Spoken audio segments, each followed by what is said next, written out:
So thank you so much, Harry, for agreeing to do this interview this afternoon. Could you just start off by telling me your name and your profession, and how you came to be interested in this statue of Milligan, or what brought it to your attention in the first place? Good afternoon, Georgie. Before I answer the question, may I take the opportunity to thank you for inviting me to take part in the project. My full name is Harrington Delisle Cumberbatch. And interestingly, my parents told me Harrington was one of the knights of King Arthur's Round Table. I hope I have lived up to his chivalry. My professional background is youth work, mental health work, and community work, all spent working in the London Borough, Tower Hamlets, and Newham, where I have lived for the past 60 years. You wanted to know about my interest in the statue. Yes, please. It was brought to my attention. Well, I became aware of your project really is interested in the local context around the reinstatement of statues. However, my main contribution is going to be limited to the shrouding of the Richard Milligan statue when the London Sugar and Slavery Gallery was opened in 2007. I first came into contact with the statue in 2003 when I was the coordinator for a user-led Black mental health group called FACMO. I couldn't avoid seeing the statue of Robert Milligan as it lorded over the front entrance of the building. My interest in the Milligan statue really came about in 2006 when I was invited by the museum in Docklands, now called the Museum of London Docklands, to sit on the committee that developed the London Sugar and Slavery Gallery. Mm-hmm. So that was 2006, and then the exhibition was in 2007. So in terms of the statue then, because we'll come back to discussing kind of what happened in 2007, what does it represent to you? What did it represent, or what did it represent to you at those times in 2003 and then again in 2006? Well, I will say the statue, all statues can be considered to be a remembrance of history and culture at face value. From what I know, it was commissioned by the West Indian Dock Company in 1809, following Milligan's death, to commemorate his achievements. Milligan was a Scottish businessman, merchant, who was largely responsible for building the West Indian docks. He was a slave owner in the Caribbean, and as you're aware, the period has been recognized by the United Nations as the greatest crime against humanity. Most of what I've learned about Milligan was from reading about him and his colleagues from the West Indian committees, mainly around the time of the commemoration. Mm-hmm. So, so when you originally saw the statue outside of the docks in 2003, had you been aware that it had been there since 1997, or was it something that was really new to you at that time? It was new to me. It was new to me. Mm-hmm, mm-hmm. I was definitely not aware of it. Mm-hmm. And so at that time, what did you and others, you've talked about the other people who you were involved with, who you were working with at the time. What did you feel about the statue, first of all? Ah, well, my maternal great-great-grandparents were enslaved Africans living on plantations in Barbados. And obviously, I'm still affected by that experience of their lives. Mhm. But FACMA members had recently completed and published a book titled Power Writers. And seeing the statue in their face was very disturbing. The book looked at 5 enslaved African writers who had connections with East London during the 18th century. And they also felt that such a prominent slave owner of African people was so publicly displayed, and they were powerless to do anything about it. They met regularly with the museum staff and the National Archives Moving Here project to carry out a recommendation coming from an event evaluating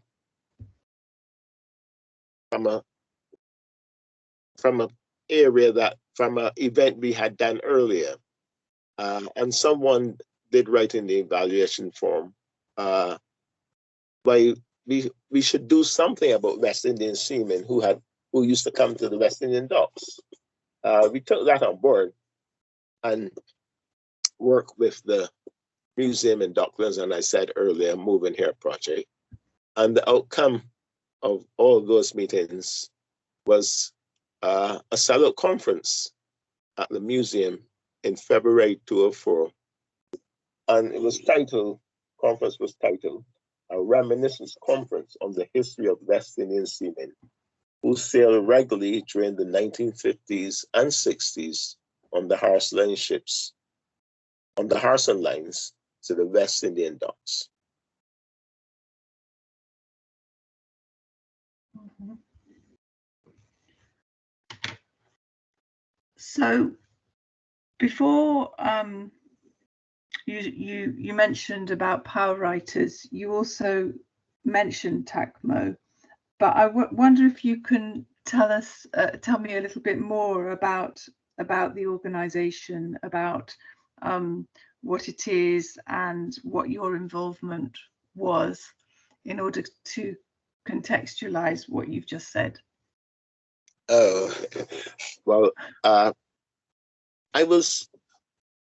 we have to go back for that, back to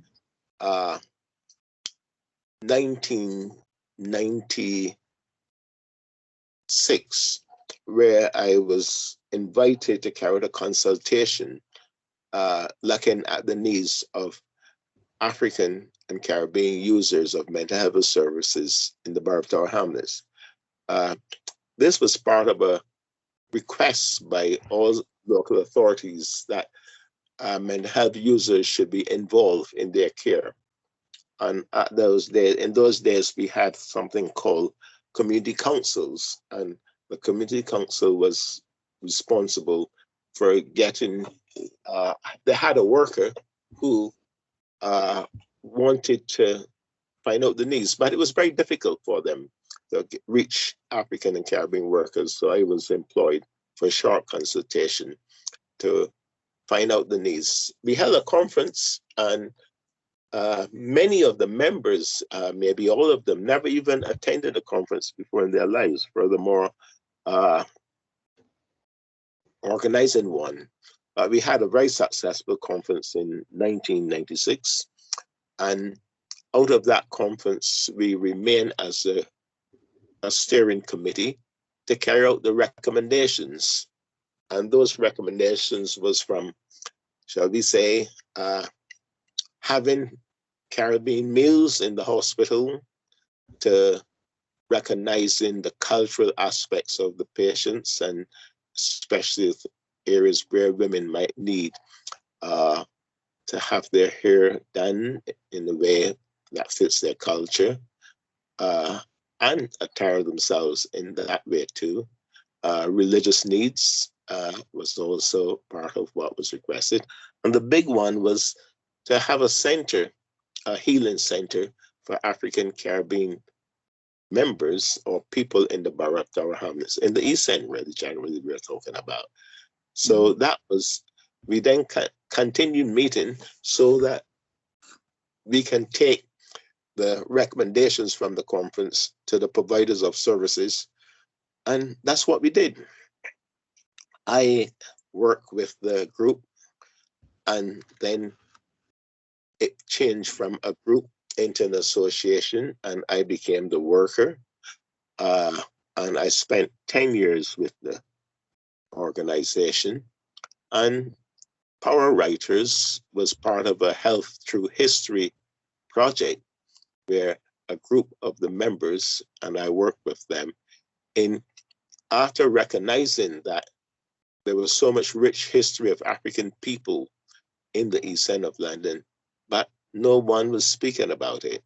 So we done our research, and with the help of the Tower Hamlets Library, we came up with the Power Writers. So as I said earlier, part of that Power Writers after the project, just through an evaluation comment where someone said, well, you can do something about the sailors that came to the West Indies dock, is when we then approached the museum in Docklands and started to work towards getting that recognized. And as I said earlier, it was a very successful conference. It was sold because in those days you had to pay to go to the library, to go to the museum, but this conference was free and it was overbooked. Something unheard of at that time, but we were able to carry it out. And, you know, that information is there, all part of my archives, and you're very well and happy, or even you can go to the Tower Hamlets archives and get a copy of that information of the conference. I haven't got a copy of the conference in front of me, but I do have a copy of Power Writers in front of me. In fact, I have it with me quite a lot of the time at the moment, and I really think it's a wonderful initiative, and I really appreciate the context in which it was written, from what from what you've just said now, but what you've also said in other contexts, like when you've spoken about it at, for example, at the archives when you did a session previously. And it really gets me thinking about the museum and that statue of Milligan being outside the museum, and as you said, the trauma of enslavement from generations ago is still there, and what that must have felt like every time people who had been involved in excavating these amazing histories, what they must have felt like when they were walking into the museum, and therefore also when you and others got involved in this 2006 consultation for the London Sugar and Slavery Gallery. So I just wondered whether you could move on to talk a bit about what happened with the museum when, following on from the conference in 2004, which was, as you said, a huge success and brought in people who had never imagined that they would be going to a conference in a museum before. How that led to London Sugar and Slavery Gallery, and then to the impact that had on the Milligan statue. Oh, that's interesting. From the conference success, we continue working with the museum to publish a conference report. We also felt it would be important to work with schools and carry out an oral history project, and also curate an exhibition of West Indian seamen, which we were hoping to hold in the museum. That was what we were working on. One of the successes was that we worked with the humanities of the school, the humanities department, to publish a educational CD titled "The Caribbean Sailors of the Caribbean," which was circulated for secondary schools in the borough. Mm-hmm. Regarding our contribution is that we were asked to contribute to the museum Heritage Lottery Fund bid as a community partner.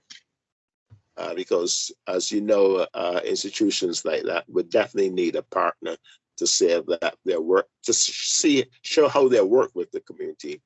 And we were already there working with them, so we were very happy to write a letter of support. And we even went and displayed exhibitions, because we had a few exhibitions for the HLF visit to the museum when they came as part of the bidding process. You would have known that the application was successful, because if it wasn't, there'd be no museum, there'd be no gallery. Yeah. And the museum was awarded £506,500 for the bicentenary commemoration. Mm-hmm. And as I mentioned earlier, I was invited to join the committee to commemorate the bicentenary. And as a grassroots member, I was really never afraid to speak up and to be guided by Thacmore comments when the London Sugar and Slavery put out a concept document which our members contributed to. My understanding of the committee members' view on the Milligan statue was that they were uncomfortable. That the statue was outside while we were inside looking at the horrors of the Atlantic slave trade. The opening of the gallery in November 2007 highlighted the next best thing, I could say, that the committee could have done.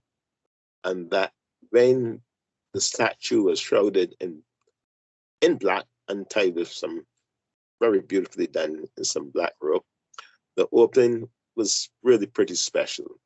For me, it is reflected in the photos that I spoke to you about. And I would send you again the shrouding of the statue, and also the late Chief Adeleke Adakikan from the world of Orisha tradition and culture. And he blessed the opening.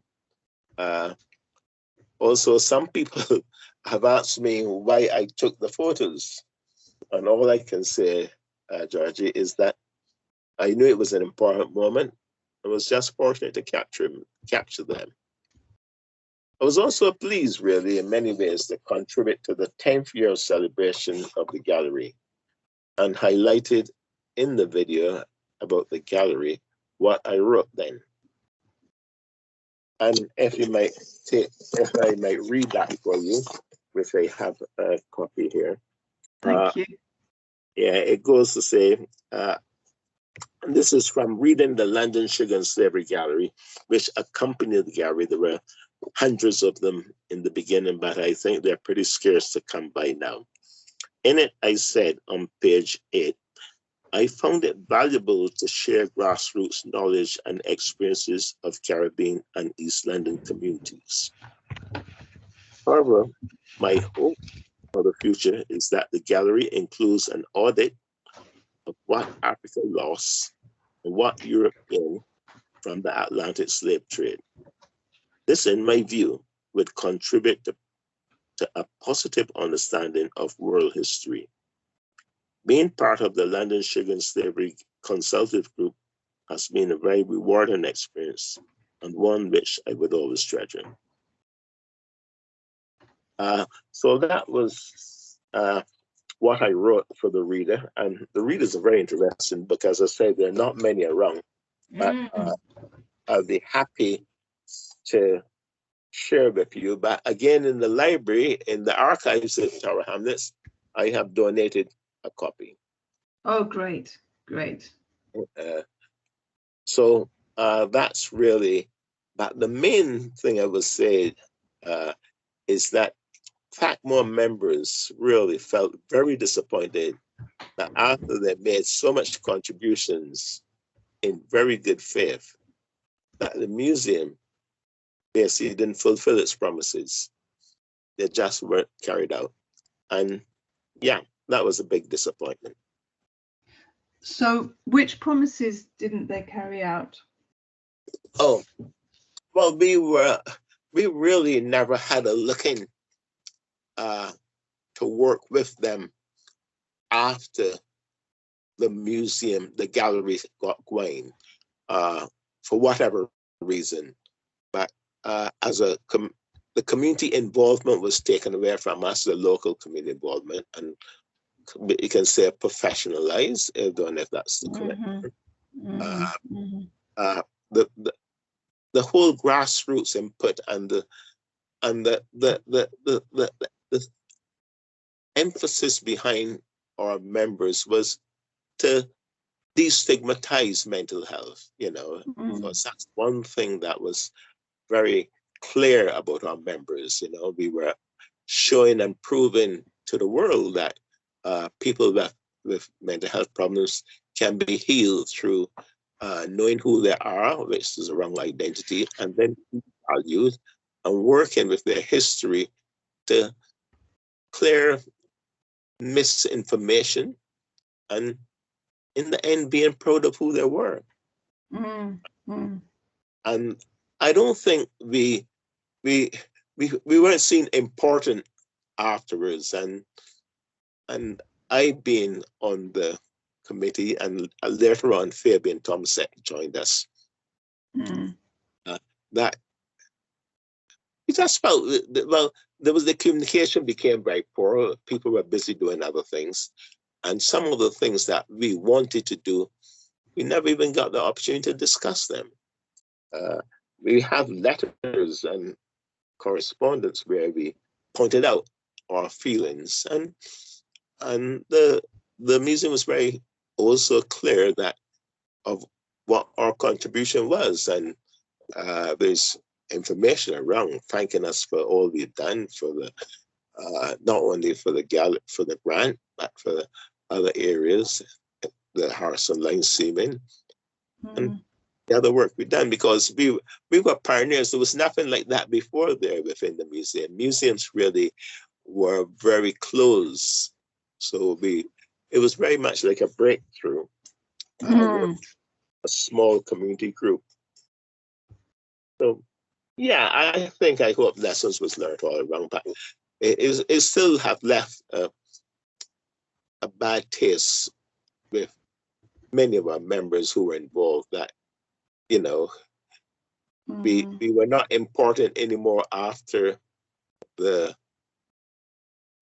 got the money and went in their direction through the consultative committee. We're not that, but at least we need to be listened to. Yes. And I presume that's how institutions work. They have their own, they have to meet their own needs, and sometimes small people are not of great value anymore. I'm not going to summarize what you said back to you, because it's much better that it stays in your own words rather than my interpretation of it. But it's noted that the help that you gave towards the HLF funding and the gallery actually being able to be created.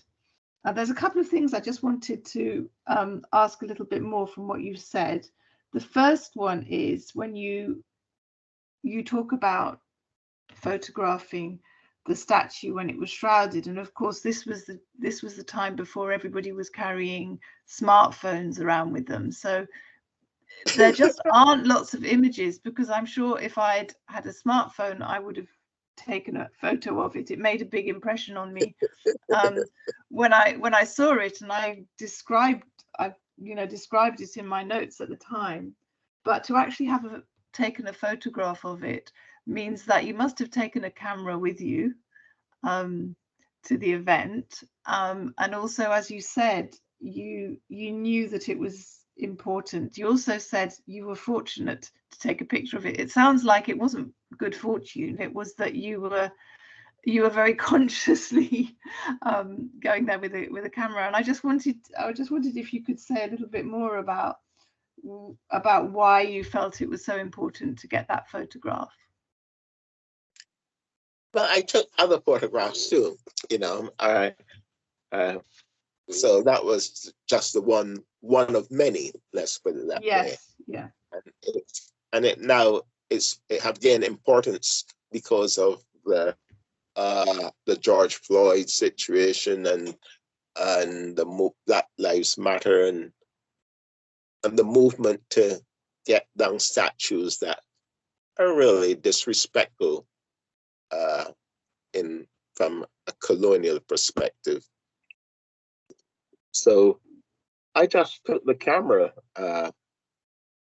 and it happened because I also have other photos. So remember that, it was Yes. Yes. and they're there too. And some didn't come out as nice as that, I must admit. Yeah. I've had other photos. Really, to be honest, it was an amazing day. I can't remember. It was just absolutely amazing. It was, and the day's program, if you can get a copy of that day's program, you will see that it was absolutely excellent. Everything about it was so well planned and organized and presented. And apart from you, were there many of the TACMO members? Yes, at the event? Everybody was there. Well, not everybody, because we were a committee within TACMO. Right. Health Through History Committee, which really were using history to help heal not just members, but the community and anyone who went through the trauma that we experience as African people in the diaspora. Yeah, yes, quite a few of our members were there. And I just wondered whether you wanted to say a bit about the priests, the other photo that you mentioned, and about anything else that you know about the priest who came, the Yoruba. Yes, as I mentioned, he was from the Orisa tradition. Back there, as I said, he worked with a Christian. There was a Christian priest. There were two priests that were there. One was a Christian priest, very elegant. Have a lovely photo of him. You can have a copy of that too. I'm not discriminating, But the traditional way of African culture being expressed brought something, as I said, evocally, which evoked something, because which you would have to experience it to be, I can't describe it. It's just a part of the experience. Yes. I understand. And the photo I said I have with him showing the shells, the picture speaks for itself. I definitely get that to you. Okay. Thank you. And the other activity, that program was so wonderful. Really, I think you'll be pleased to see the content of that program for the day. Absolutely amazing stuff. Great stuff. Great stuff. That's good to know. And you said, so the 10th anniversary was in was that in 2017 then? I think it went in 2018. I think that was very much some of the people that were behind that was Professor Hakim Adi, Bert Caesar, and myself. I can't remember who else, but other members of the committee did join. But what it was about was that it was important to remember that, and also to have young people contributing about history, and in a way that was really refreshing. I think Professor Hakim Adi, who led that, he'd done a brilliant job and his team in the young people presenting. I mean, it was just wonderful, the 10th anniversary. And I did take the opportunity to read what I said on a video that went along with the 10th anniversary commemoration. Yeah, I tried to find it on the museum website, but I couldn't find it. I'm sure I'll look it up and have to dig in, but I'll see if I can get you, knowing that you're a collector in this area. Well, I'm sure they probably have got it somewhere on the website. It's just a matter of knowing how to get it. So we'll see. But anyway, if you don't, I was there. I was there, and I just remember it being a very lovely occasion. Yeah, I can, if I find it, I can also pass it on to the Tower Hamlets archives. That's so if Richard. That's the best. Yeah, he'd be very happy to take that on board, because I'm working closely. Yeah, so that's fine. Yeah. That would be brilliant. So that was 2018. So that was 2 years before the murder of George Floyd, and all of the Black Lives Matter actions that took place immediately following his killing. So in Britain, obviously the Colston statue was pulled down, and the day after that happened, before the Colston statue had been pulled down, people had put some graffiti and various other things on the statue of Robert Milligan outside the museum, and then I think it was taken down the day after the Colston statue had been taken down. I just wondered what your memories of that are, or what your thoughts were at that time in 2020, considering that you'd been so aware and concerned about the statue for a long time. Well, that's what it means. This was during COVID period, which is unprecedented in my lifetime. And to see the George Floyd murder being televised, I think shook the world and brought racism to the front. And I think many people felt that statues like Colson and others, were a affront to a civil society, a society that is caring and have humanity. And people took action. I wasn't part of taking any action, but it was good to know that we younger people, older people, communities don't have to pass a statue and feel the negativity of it as they look at it, read it, and that it'd be a better place, in a place where, like a museum, where it can, if you want to see the imperial past of the country, you can go there and find out about it.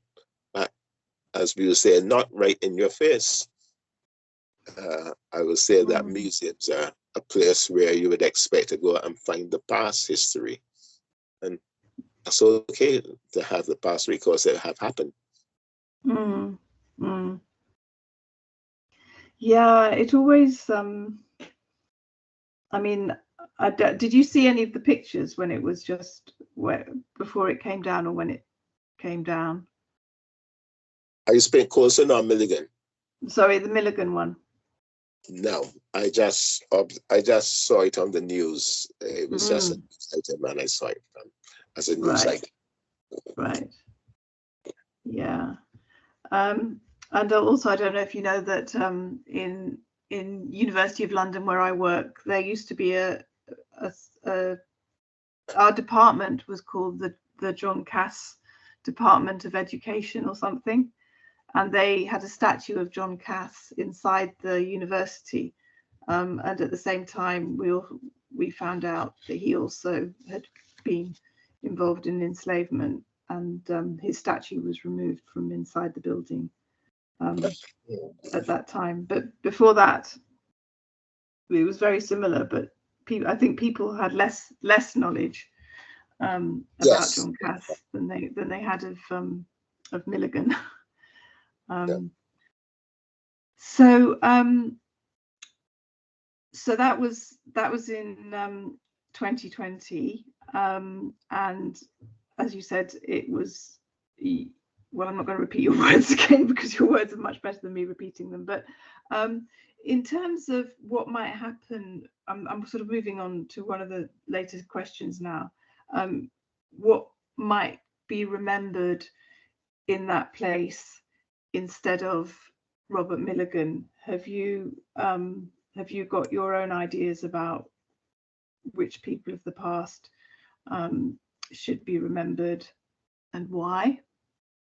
Well, to answer that question is that I had the privilege last year to sit on the Mayor of London's round table looking at the statue, and I chipped in with my little bit, and I felt that the statue that is going to commemorate our enslavement of African people, which is going to be placed in front of the Docklands, the museum, that they should have an input by 3 sculptors, one from Africa, one from the Caribbean, and one from the UK, in a collaboration which can reflect the triangular trade, which was very much part of the basis for the Industrial Revolution and African people involvement in enslavement and plantation and the plantations. And because of that, as I told you earlier, my great-great-grandparents were enslaved Africans on the island of Barbados. And they only were there, in my view, I can't see any other reason why they were there, because the colonialists need labor to work the sugar plantations so they can produce the sugar. And that labor was really African people being kidnapped, being captured, being brought across the Atlantic to work, sold to work on plantations.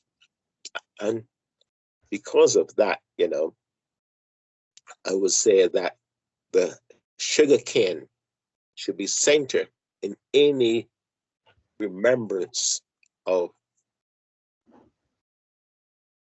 a statue that is going to replace Milligan, especially coming from the Mayor of London situation of wanting to put a statue there. Why I say so too is because the London Sugar and Slavery Gallery is inside the building. So there's a connection there already. And sugar means everything. If people want to recognize the importance of how sugar was also called black gold.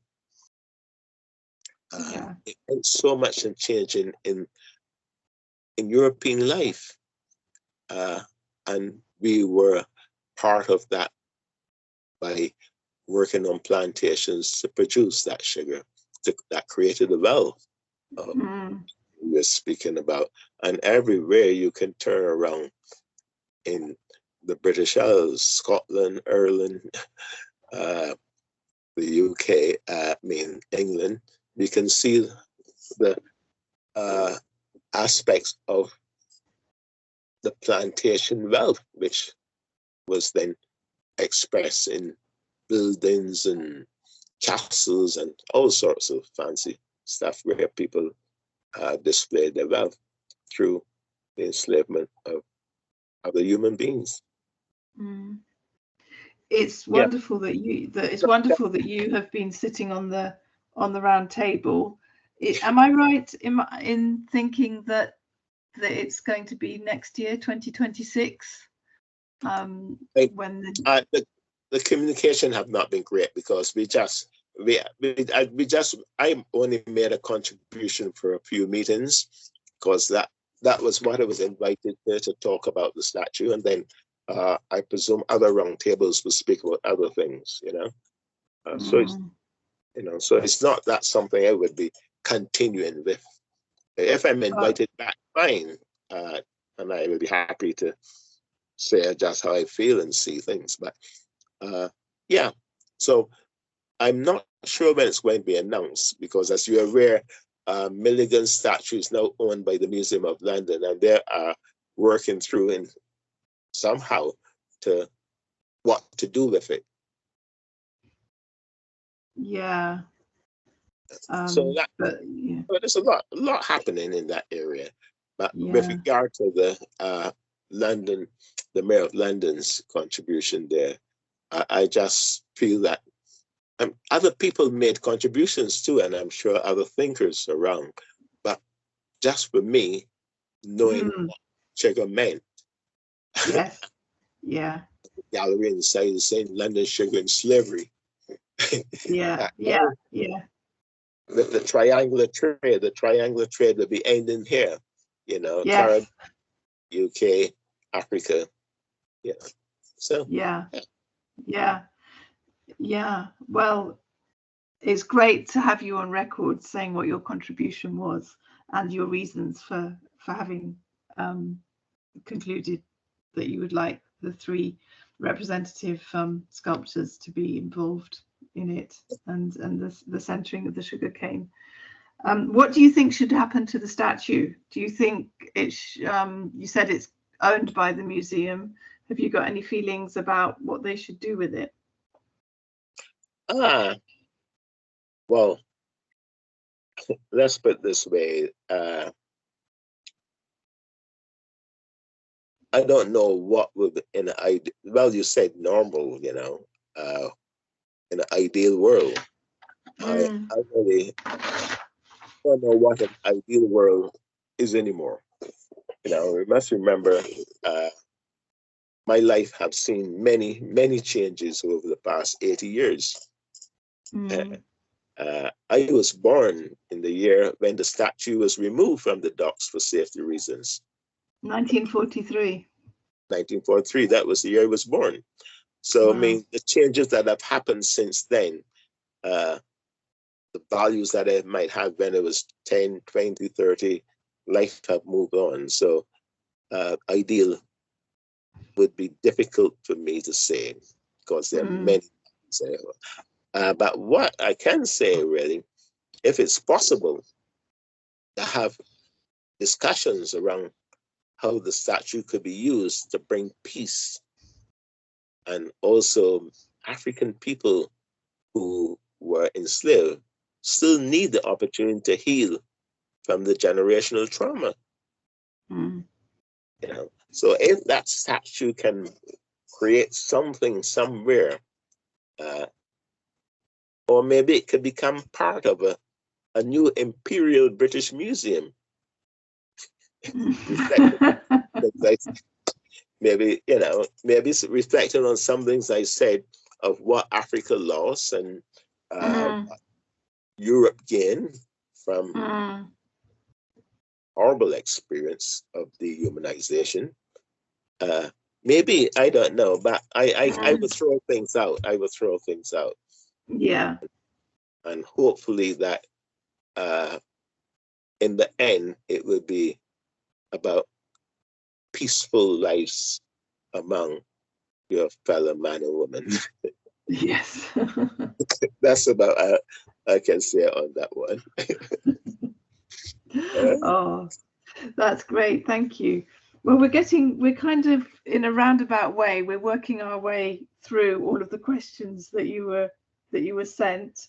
We kind of jumped one, which was about the barriers that you faced and what barriers you faced and what your successes have been. You have spoken about that elsewhere because you were talking about the barriers that THACMO faced, but also the successes. I wondered if you wanted to say any more about that. Well, well, obviously, I spoke about being part of the committee that set up the Leninship and the shrouding of it on the day.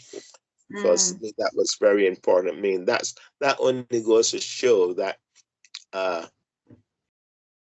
18 years before people were objecting to the statue, but were powerless to take it down.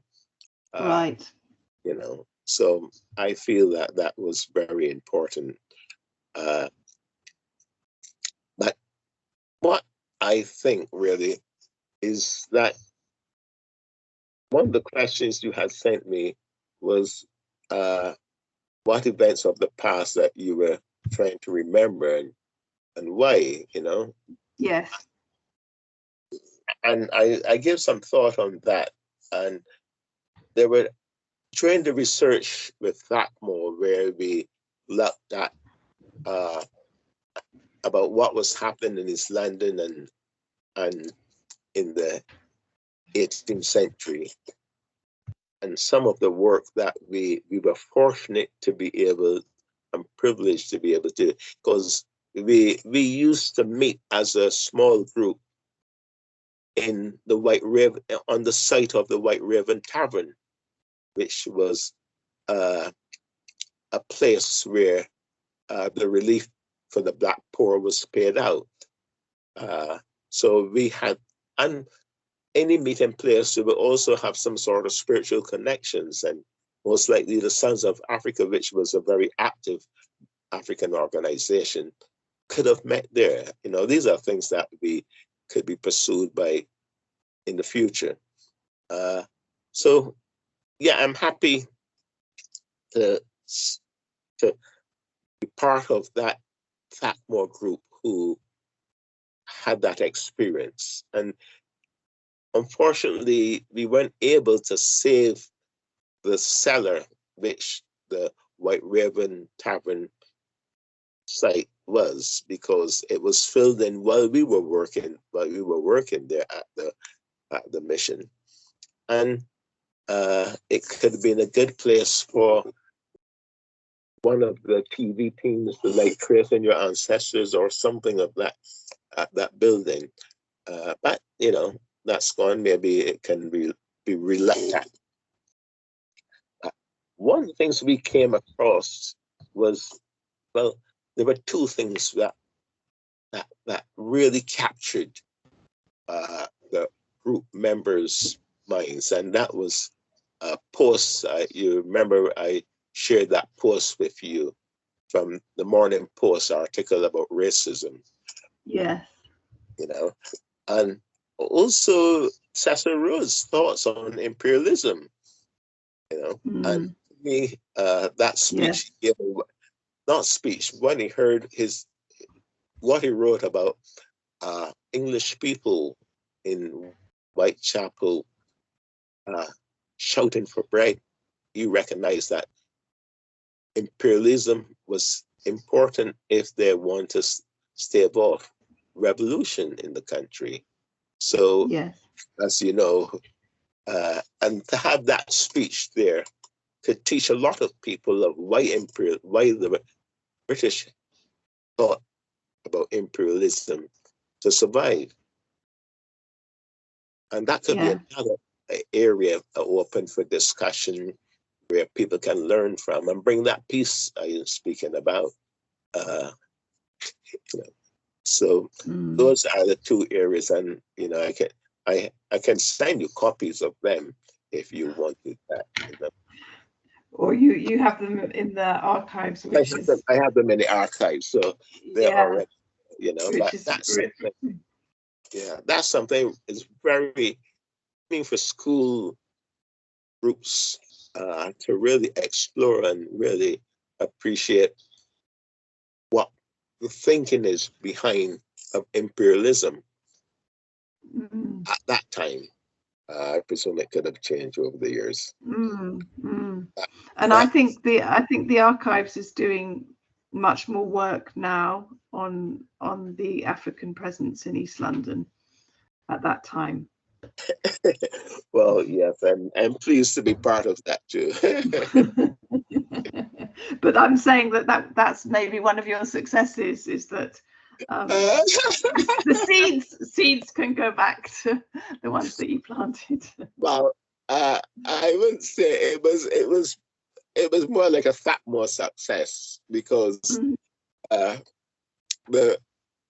Tower Hamlets Archives brought out a book in 2001, which was called A 1,000 Years of the Hamlets. And in that, the African presence was, I think, was only in 1935 when they spoke about Somalian sailors. You know? And so that was brought to the attention of the head of the libraries department, Anne Cunningham. I think that was her name. And I remember, yeah.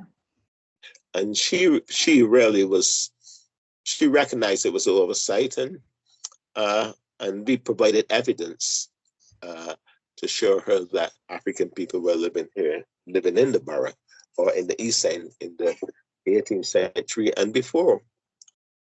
So she basically helped us by saying she would like it to be corrected. And that was where we started to do further research to produce the Power Writers. And she helped us by agreeing to publish it after we'd done the research. Wonderful. So, and yeah. And that contact may have continued with the archives. Meaning, I remember there was a family history event advertised, and I attended it. I think it was in 2017. And we were the only African people, because my family, when my family is available, we always do things together. And we went there, and while it was doing something with Malcolm, they went upstairs during the lunch break to look at the collections, and all they saw was a box which was part of, how should I put it? It was part of ethnic minorities connections. I mean, there was nothing specific. There were Jewish people in there, Somalis, there was a box, but there was nothing separate. And out of that, I also had done some work with the Tony Cheeseman Foundation, and we were able to work with the archives to have a Black Family History Day. And that alone have contributed to the archives making inroads into reflecting the African and Caribbean heritage in the borough. So yes, I have made a contribution, and I'm pleased about that. And I'm still in the business of preserving. Remember that I'm still in business. Yeah, absolutely. And I think we need lots of cross references here to Tower Hamlets archives in order to be able to access many of the things that you've been referring to here as well. Which brings me on to question number 8, which you've spoken about, you've hinted at more indirectly, but asking you, what is your idea of heritage? I think you've spoken quite a lot about why heritage is important to you when you've been talking about the whole history of THACMO. Is there more that you'd like to say about your idea of heritage? A definition. That's what you are seeking. I picked it from the question. Well, at the moment, I sit on a committee called the New Ham African and Caribbean Heritage Reference Group. I also sit on the Tower Hamlets Communities of Liberation Project steering group. And those two groups, for me, is all about preserving. Because at my age now, I'm not into developing, because it's like going around the circle. So I like the definition that we came up with when I sat on the Newham Heritage Month steering group. And that was heritage is the things, people, places, and memories that we value today and are worth preserving for the future. Right. And that's one that you came up with in the discussions of the group. No, that was a No, that was not me. That was a collective. That right. was agreed on. We all contributed into it as members of the Newham Heritage Month steering group. But I think what happened is that we all agreed with it because it was a difficult one, and I'm sure other people would improve or change it, but that was what we felt was a good definition at the time. Yeah. Well, that's a great definition. Yeah, thank you for sharing that. So I've just got another question, which is just going a little. It's not directly what you've been talking about, but it's been something that I've been thinking about quite a lot since I've been doing this, because it speaks more to my experience of first coming across this statue. So I first came across it, I think, probably just before the museum was opened, when they were kind of, I think, probably in about the year 2000, when the Canary Wharf Group did this big thing about the 200-year opening of the West India Docks. I don't know if you remember that. And I remember then just coming across the statue and being very surprised that it was there. And when I then found out that it had been placed there in 1997, I think I told you this before, I just had thought this was in 1993-94. That was when Derek Beacon had been elected as the BNP councillor on the Isle of Dogs. And with everything that happened following his election, and then all of the anti-racist activity that took place from all different parts of the community to make sure that he wasn't re-elected, and the very toxic, racist atmospheres that there were at that time, that the LDDC and the Museum of Docklands leaders thought that it was okay to bring the statue out of storage and to put it there in 1997. You said that you weren't really aware of it at that point, that early. But had were you working in Tower Hamlets at that time when Derek Beacon was elected? Were you working in the borough then? Yeah, I was. I have been working in Tower Hamlets from 1997, 96, around 95, 96. In a voluntary, I started off in a voluntary capacity before I took up the consultancy. So I was in and out of it. Definitely, I wasn't involved I was just involved in helping and working with African and Caribbean people who, in my view at that time, had the greatest need. Yeah. And, at least that's where most of my energies went with, because it's, you can struggle for political rights and all those things, but in the end, mental health was totally ignored, really. So that's where my energies went.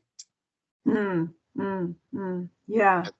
And the policy and the politics came in just presenting the recommendations from the which highlighted the needs of African and Caribbean Black people in the borough, through social services, through the trusts, and through other providers. And, we made some inroads. But I must point out one thing that I'll give credit to is Una King.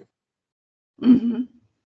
Una King have been a real supporter of our group. Were you aware she spoke about us in Parliament? Mm. And she attended many of our functions, and she gave us some very good moral support. So that's about the closest, but the emphasis was about the users helping themselves, and I was very, and just being part of that was full time. Yes. Yeah. So but the London Docks LDDC, who were responsible for revamping the area and whatnot. I was aware that there was what was expected to be delivered to the community didn't happen, because many of the jobs and things like that, where people felt the jobs weren't the type of jobs that the community had the skills to do. Yes. And it's that sort of area where it was a wider political debate, which I didn't take part in, but was aware of it. I can see the point that you kind of really were getting involved was after, was at the end, because the LDDC had kind of finished, was just kind of like tidying up at that end at that time and finishing off, rather than introducing things. I remember the high expectations and the hope that they had in the 80s. You see, it's going to do so many good things, and there was very high expectations by the community, especially in jobs, because if you don't have a job, really, you don't feel very valued.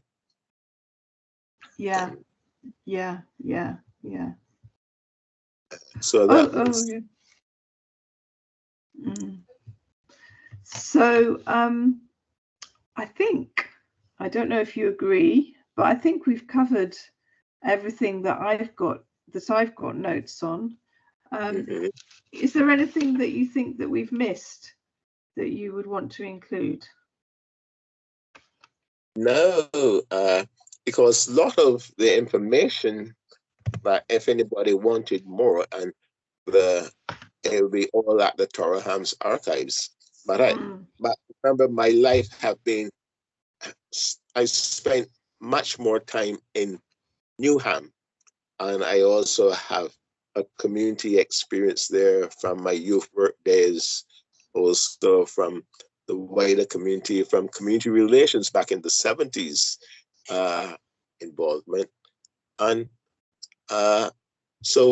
and also lately looking at an activist called Tony Cheeseman, who we remembered his life through a foundation, and we honor him. And that's a website which we have, a legacy website, which is, you can have a look at that anytime too, because that was another piece of work that we did, which reflected an aspect of the Black community in Newham.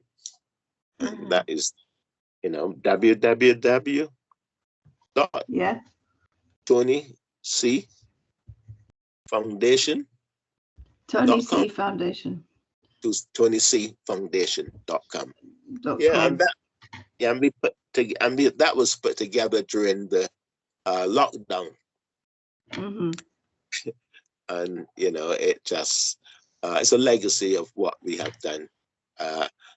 And again, and as you must remember that last year, THACMO had its farewell lunch, where it ended 25 years of service in Tower Hamlets. So in this form. So I don't know if THACMO will rise again. I hope it does. as a user-led, because we don't speak about user-led. You know, many of the times we speak about doing things for others, but others are quite capable of doing things for themselves if given the support, and they build their confidence to help themselves. You know, so user-led work in mental health is something that should be encouraged in my view. Yes, and you're saying something which, you know, you've been doing forever, but has only become part of everybody else's language much more recently.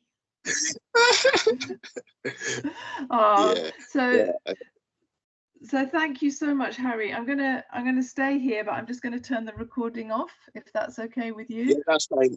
Okay. I'll just stop the recording.